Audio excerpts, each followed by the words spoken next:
like whispers, but that's how it started. Not crashing waves or gulls crying overhead. Just this low, sibilant hiss that seemed to know my name. I hear it even now, months later, curled up in my apartment with the windows sealed tight. I keep the TV on, volume maxed. But underneath the canned laughter and static, I can still catch it sometimes. A reminder, a warning, or maybe a promise. I swore I'd never talk about this. I thought that silence might keep me safe, that if I pretended it didn't happen, then maybe it wouldn't follow me inland. But keeping quiet is worse. It's like carrying poison inside your chest, and the longer it stays in, the more it eats away at you. And besides, if I don't say anything, someone else will take the same job I did. Someone else will be standing exactly where I stood, thinking it's just another gig to keep the lights on, completely unaware of what's waiting underneath the boardwalk. Because what I saw down there still haunts me. It's not just memories, I mean that literally. I see faces where there shouldn't be faces. I hear carnival music when the street is empty. Some nights when I'm shaving, the reflection in the mirror doesn't move quite in time with me. I used to laugh that kind of thing off, you know? Creepypasta fuel. Now it's my life. And it all leads back to that off-season job by the shore. You've been there. I know you have. Families go in summer, arcades, rides, the Ferris wheel glowing at sunset. It's supposed to be joy painted onto wood and metal. But off-season? That place is wrong. Empty stalls with peeling paint. Rides that creak through the power's cut. Sea air that tastes like rust.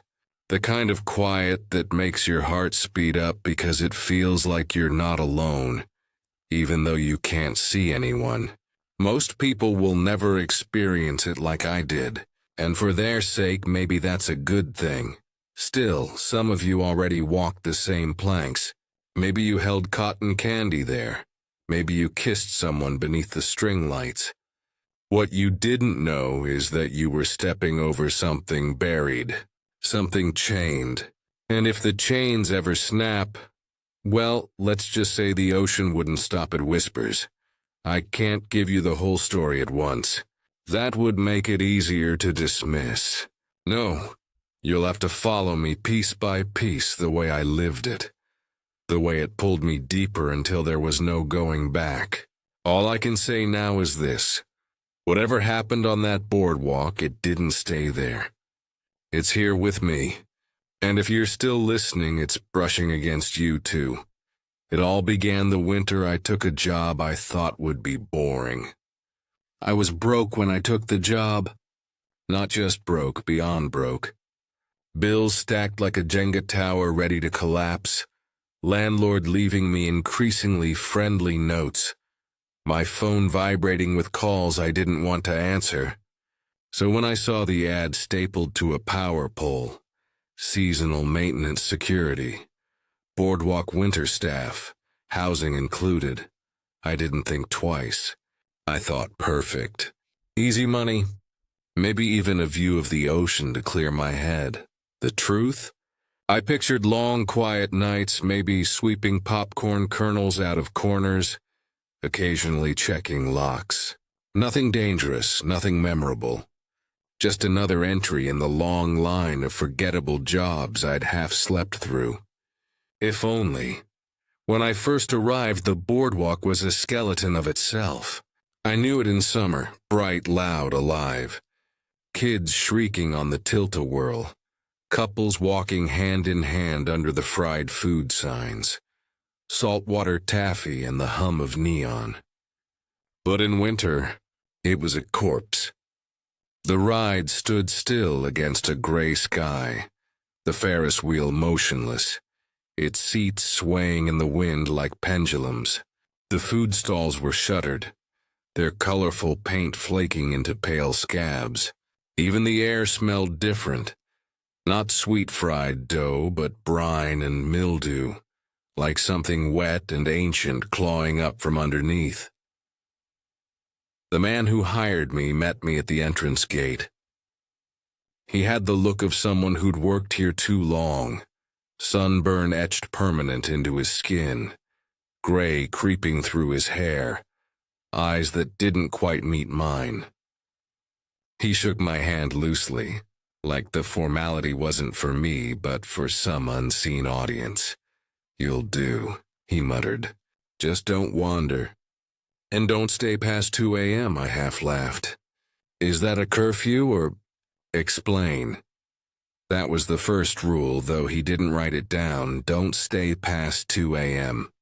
The second thing he told me was about the gulls. "Don't feed 'em," he said sharply. "Ever. They'll follow you. They'll remember." Again, said like a joke, but with a weight behind it. I shrugged, nodded, pretended not to care, but something about the way his voice dropped made my skin prickle. Housing was a room above the old ticket booth. It smelled of cedar and mothballs, with a single bed pressed against the wall and a window facing the ocean.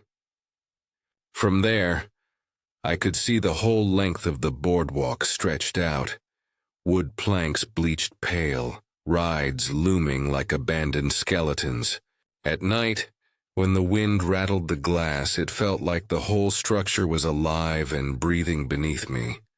I met the other workers slowly. There weren't many. An older janitor named Henry, who muttered to himself and carried a battered ring of keys. A woman in her 50s who ran the ticket booth in summer but stayed through winter, though there were no customers, no tickets to sell.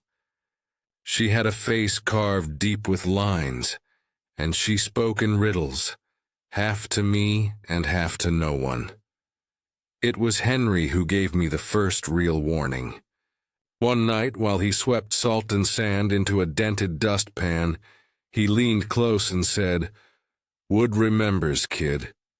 Don't think it doesn't. Every laugh, every scream, all pressed into it like fingerprints." I thought he meant ghosts metaphorically. I wish he had. At first, my shifts really were uneventful. I checked locks on rides, swept trash blown by the wind, turned the occasional bolt. I walked the long planks alone with the ocean roaring beside me, trying to convince myself I was just lucky. The kind of job where boredom was the worst thing that could happen. But the boardwalk had a way of showing its teeth. The first night, while locking up the funhouse, I swore I heard footsteps behind me. Measured, steady, not matching mine.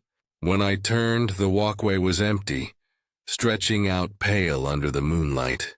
Just the wind, I told myself. Wood creaks. Shadows move. That's all. But when I looked back at the funhouse door, it was already closed. I hadn't touched it. I didn't tell Henry. I didn't tell anyone. Some things you swallow, thinking they'll dissolve. Instead, they lodge deeper. That was just the beginning.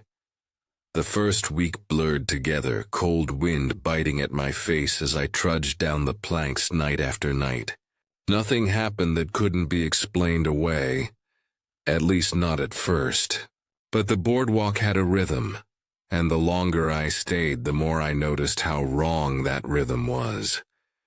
One night I was doing rounds by the Ferris wheel. The ride towered over me, a rusting giant with cars dangling like teeth from a broken jaw. I shined my flashlight up at it, more out of habit than anything. That's when the bulbs lining its rim flickered to life, one by one in a perfect circle. No one had flipped a switch. The generator wasn't even running. For a moment, the wheel glowed against the black sky like an eye opening. Then, just as suddenly, the lights went out, leaving me standing in the dark with my pulse hammering in my ears. I told myself it was leftover wiring, some quirk of the old circuits. But when I mentioned it casually to Henry the next morning, he didn't laugh. He just said 3:15 and kept sweeping. "What?" I asked. "That's when it always happens. Ferris wheel likes to stretch its legs, he didn't explain, and I didn't press. A couple nights later, I passed the arcade. It was supposed to be dead. Machines unplugged, power cut. But as I neared, I heard it. Tinny carnival music and the canned laughter of an old game, echoing faintly from the dark building. My stomach dropped. I peered through the glass doors, expecting to see a machine left running. Maybe a neon screen casting blue across the floor. But everything was dark, silent. My reflection stared back at me in the glass, pale and wide-eyed. The music stopped the moment I touched the door handle, like it had been waiting for me. I didn't go inside. I started to notice the gulls next. In summer they were a nuisance, dive-bombing tourists for French fries. In winter, though, they were wrong.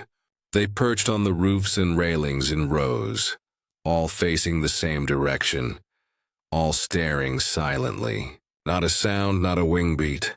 Just black eyes glittering, fixed on me as I walked the planks.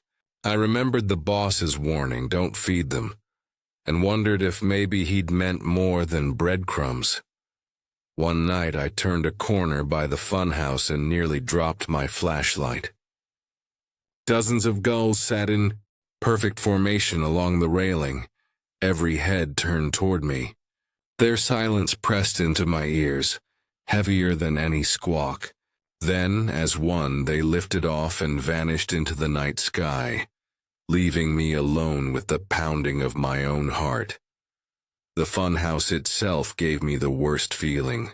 It was chained shut, padlocks rusted over, a sign slapped on the front, closed for repairs.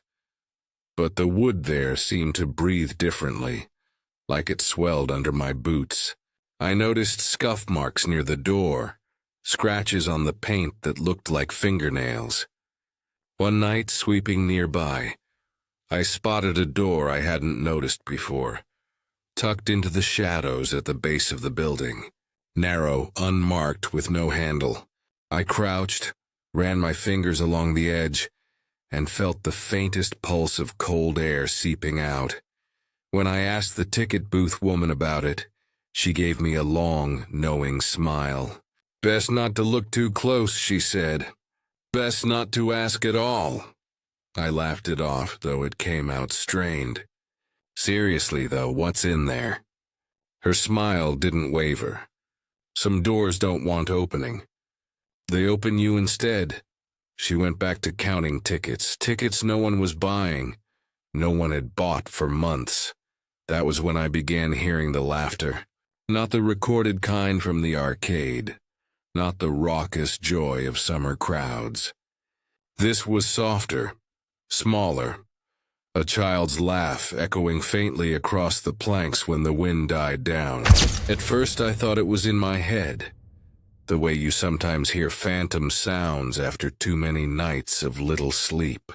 But one night it came from behind me, so close it tickled my ear. I spun around, nothing. The planks stretched out empty, rides silhouetted against the moon. I wanted to quit. I really did. But there was something about the place that held me, like a hook buried under my ribs. I told myself I needed the money, that I could last a few more weeks. I told myself the weirdness was just atmosphere, just my brain trying to make ghosts out of shadows. But in the quiet moments, when the gulls lined up or the Ferris wheel sparked to life, I knew better. The boardwalk wasn't empty.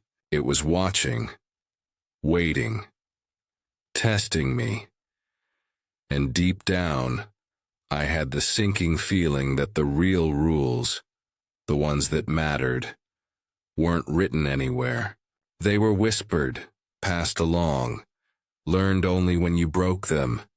I didn't believe the rules until I broke one.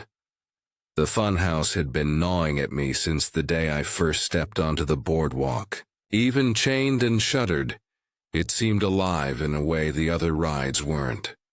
The Ferris wheel flickered, the arcade laughed, the gulls stared, but the funhouse breathed. Every time I walked past, I felt it exhale against my skin, a damp chill that smelled faintly of salt and mildew. The chains were supposed to keep people out, but they looked more like they were meant to keep something in. For weeks, I managed to ignore it. I swept around it. I locked up the nearby stalls. I made a point of keeping my flashlight aimed straight ahead. But the sound, the faint shuffle from within like footsteps pacing the hollow shell, wore me down. By the third week, curiosity had its claws in me.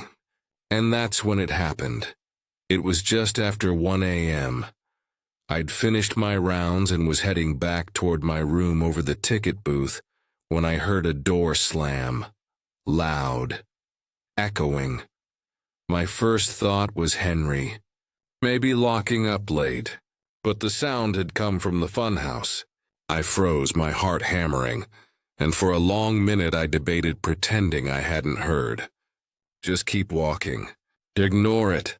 But something tugged at me, maybe pride, maybe fear of being seen as a coward. Maybe something else, something I couldn't put into words. Against every instinct screaming in my skull, I walked back. The main doors were still chained. But the smaller door I'd noticed earlier, the one hidden in the shadows near the base, stood slightly ajar. A sliver of blackness leaked out like smoke. I should have walked away. I should have called out, or at least woken Henry. Instead, I pulled the door open and stepped inside. The first thing I noticed was the mirrors. Even in the dark, their faint glow bent the air.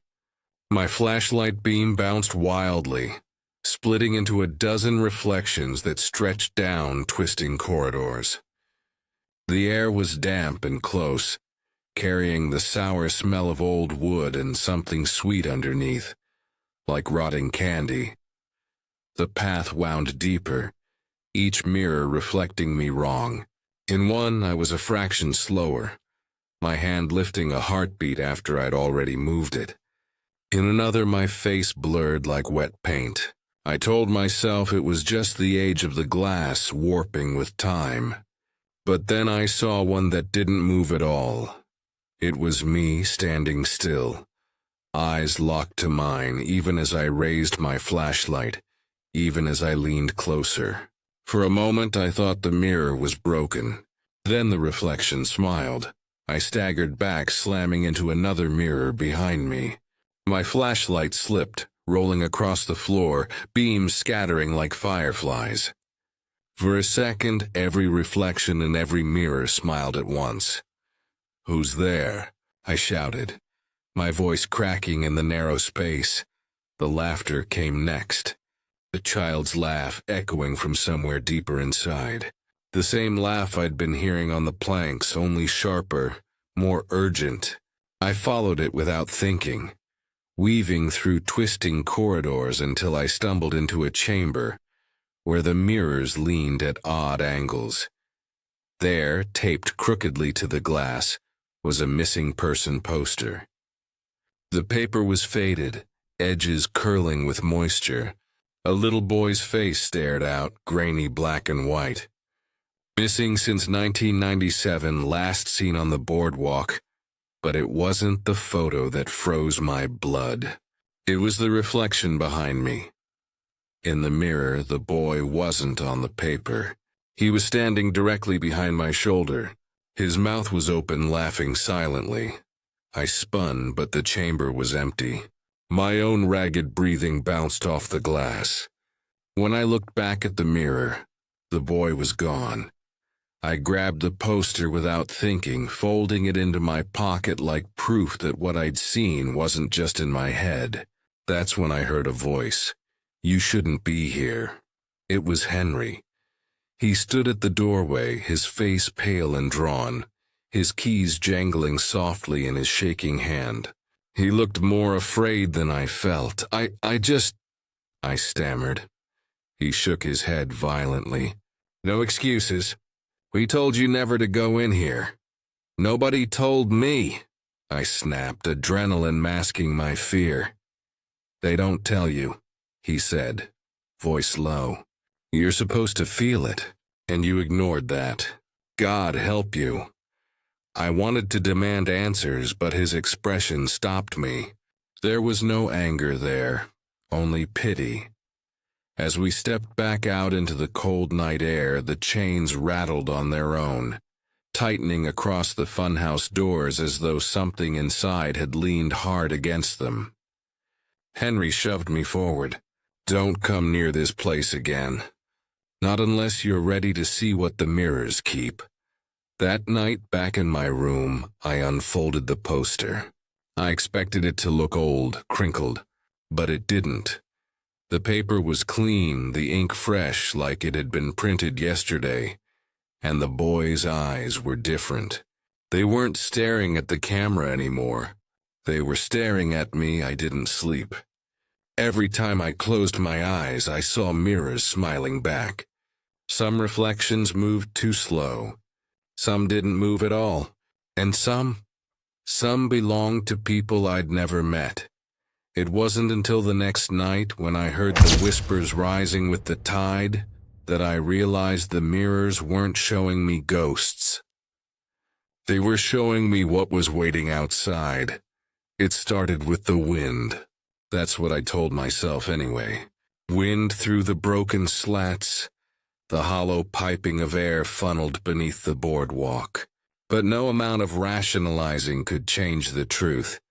The ocean was whispering to me. The first time I noticed it clearly was a week after the funhouse. I was leaning on the railing at the far end of the pier, trying to calm my nerves. The sea churned black beneath the moon, froth gleaming like teeth. I remember thinking how endless it looked, how easily a person could vanish into that abyss. That's when I heard it. At first it was just a hush, the way waves sometimes sound like voices if you're half asleep. But the longer I listened, the sharper it became, syllables tangled in the foam. Not English, not anything I recognized. Just the suggestion of language curling around my name. I froze, gripping the rail so tight my knuckles ached. You imagined it, I told myself. Sleep deprivation, nerves, the funhouse messing with your head. But then it came again, clearer. My name whispered low and urgent, carried by the tide. I staggered back, heart hammering. That night I locked my window, stuffed towels into the cracks, but it didn't matter. The whispers seeped through anyway, threading into my dreams. I woke with salt on my tongue and the sound of distant laughter echoing in my ears. By the third night, I couldn't ignore it. I cornered Henry during his sweeping, desperate for answers. Do you hear it? I blurted. He didn't look up. Hear what? The ocean at night. It talks. His broom froze mid-sweep. His shoulders slumped.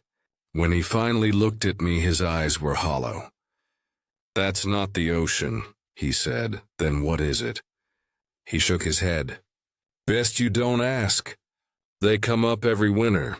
That's why we hire temps. They... Henry's lips pressed tight. He swept again, faster this time, like erasing the conversation. I pressed harder. What do they want? He paused. Names. His voice was so soft I barely caught it. Once they've got yours, they don't let go. I wanted to laugh, to call it superstition, but the memory of my name curling through seawater kept me silent. The next night I tried an experiment. I sat by the pier, notebook in hand, and listened. The whispers rose with the tide, dozens of voices tumbling over each other. I wrote down what I thought I heard, scraps of words, fragments of sentences. Come closer, stay. Don't leave when the tide goes out. Halfway down the page, my pen stopped, because the last line was unmistakable. We remember you. I dropped the notebook and ran. The whispers didn't stop at the pier. They followed me onto the boardwalk, weaving between the rides, rustling under the planks like something crawling just beneath. They seemed to hum through the Ferris wheel, buzz in the bulbs that flickered to life when they shouldn't. And every time I passed the fun house, the chains rattled, straining against the door, as if whatever was inside could hear them too. I started avoiding mirrors. Not just in the fun house, I mean everywhere. In my room, in shop windows. Even puddles on the boardwalk after rain. Because sometimes, just for an instant, I'd catch the reflection of the ocean behind me. Black and endless, waves whispering secrets meant only for the drowned. Finally, I couldn't take it. I went back to Henry, grabbed his arm, and demanded the truth. "You want the truth?" He snapped, eyes bloodshot. "Fine. This place isn't built for fun." "Not really. Some rides entertain. Others contain. Always has. Always will. Contain what?" I asked. He gave me a look that made my stomach twist. Things that don't belong on land. That night I lay in bed, heart pounding, trying to convince myself he was crazy. But when I opened my notebook, the page where I'd written the whispers was wet. Salt water dripping down the margins, smearing the ink into black veins, and scrawled at the bottom, in handwriting that wasn't mine. "We're closer now. I wanted to leave." I almost packed my bag and walked out then and there. But something held me the same way it always had. Maybe fear. Maybe the money. Or maybe because, deep down, I needed to know how far it would go. The boardwalk wasn't just haunted. It was hungry. And I had already fed it more than I realized. It was the night the boardwalk came alive. I'd grown used to the whispers by then, if used to is the right word. I ignored them, plugged my ears with cheap foam, tried drowning them out with old playlists. But none of it mattered. The voices always found their way back in, curling under the music, scraping through silence. And then one night, around midnight, everything changed. I woke to the sound of music. Not the faint tinny echo from the arcade. Not the whispers carried on tidewater. This was full, booming carnival music, rich with brass and drums, bouncing across the planks as if every speaker on the boardwalk had been wired back to life. My first thought was that I was dreaming. My second was that I'd finally snapped. But when I stepped to the window, my breath hitched.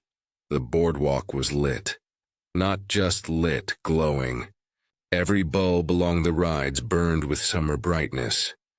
The Ferris wheel spun slowly, seats rocking as if carrying invisible passengers. Cotton candy stands gleamed with neon signs. Arcades pulsed with flashing colors. The carousel turned in lazy circles while its horses bobbed in rhythm. It looked like July at peak season, only it was February, and I was the only living soul for miles. I should have stayed in my room. I should have shut the curtains and pretended it wasn't happening. But curiosity, or maybe something stronger, pulled me out. My feet moved before my brain caught up. I stepped down onto the planks, and the moment I did, the air shifted. It was warmer, sweet. The smell of popcorn and sugar wafted thick, cloying. And then came the voices. Not whispers this time. Laughter, cheers, snatches of conversation. The sound of a crowd that wasn't there, or wasn't supposed to be. I walked past the tilt-a-whirl, its lights spinning in dizzying spirals. For an instant, I thought I saw shapes inside, silhouettes whirling around in frantic joy. When the cars slowed, I caught glimpses of them. Figures with blurred faces as if smudged out of reality. One of them lifted an arm, waving or maybe clawing for me. Then the ride picked up speed again, throwing them into streaks of shadow. I stumbled away, heart hammering.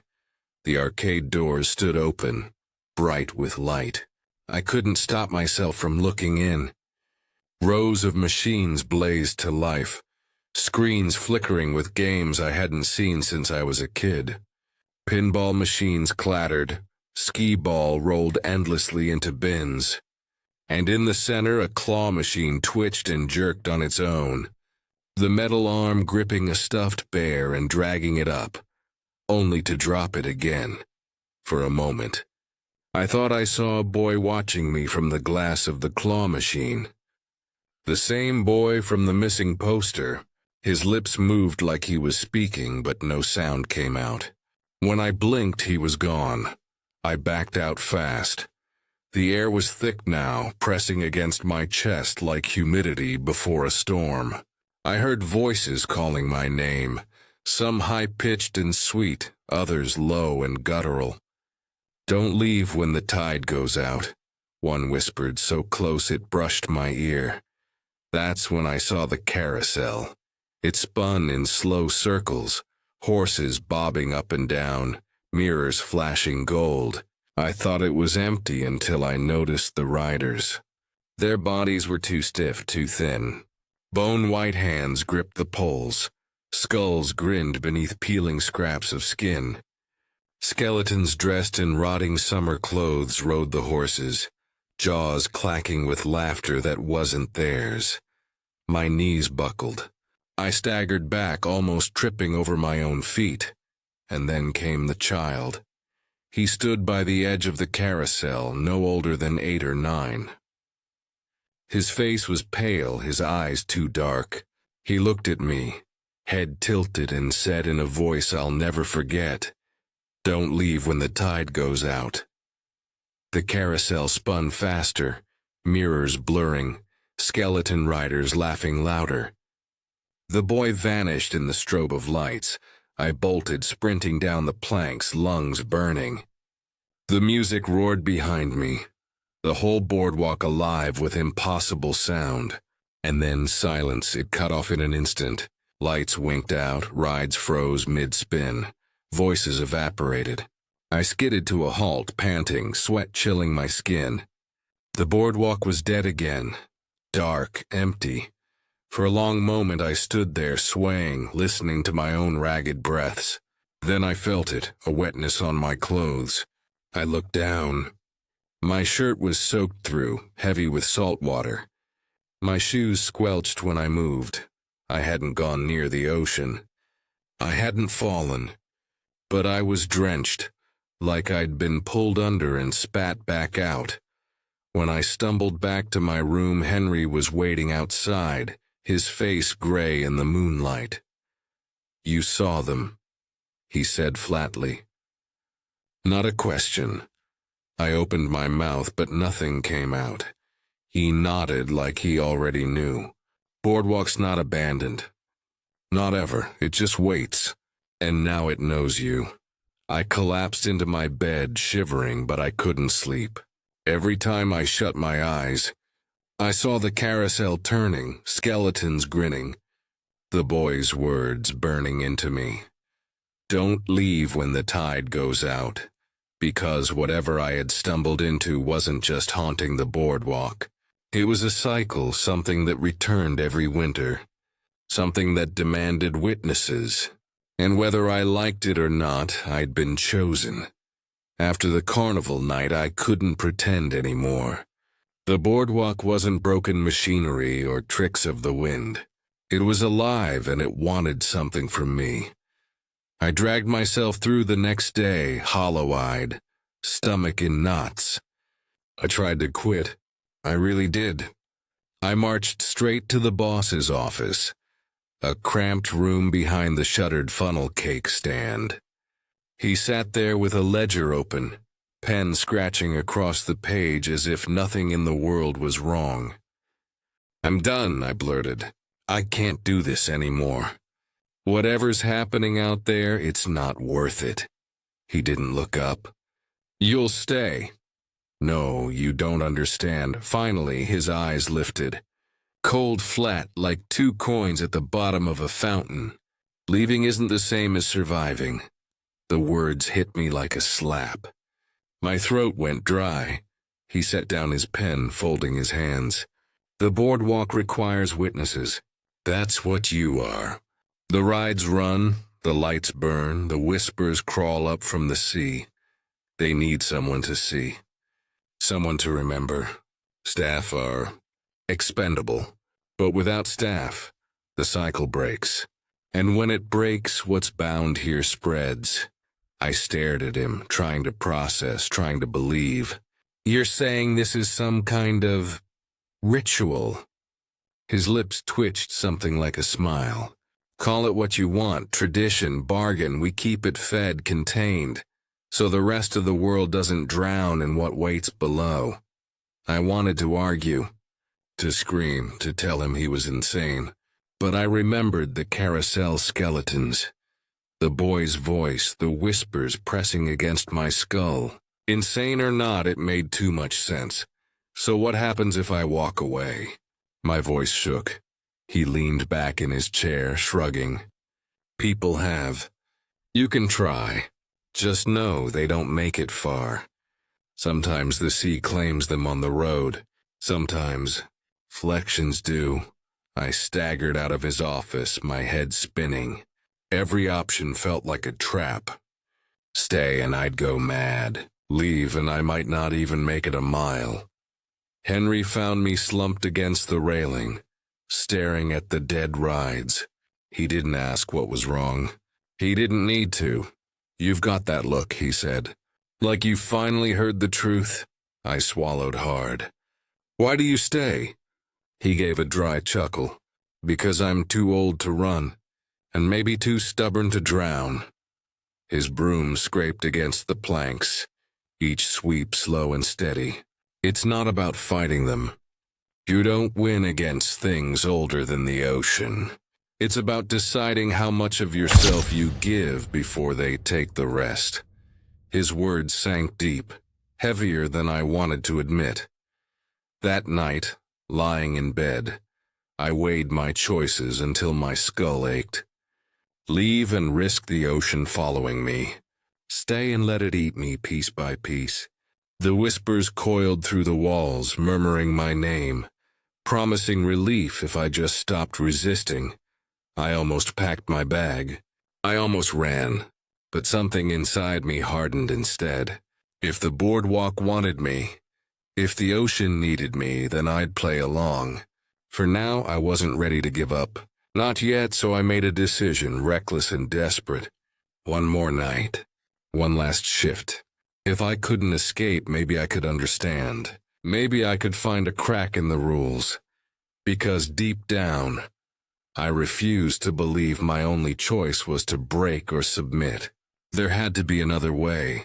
The storm came in hard on my last night. I could feel it in the air hours before it broke. A heaviness pressing down like the whole sky was leaning on the boardwalk.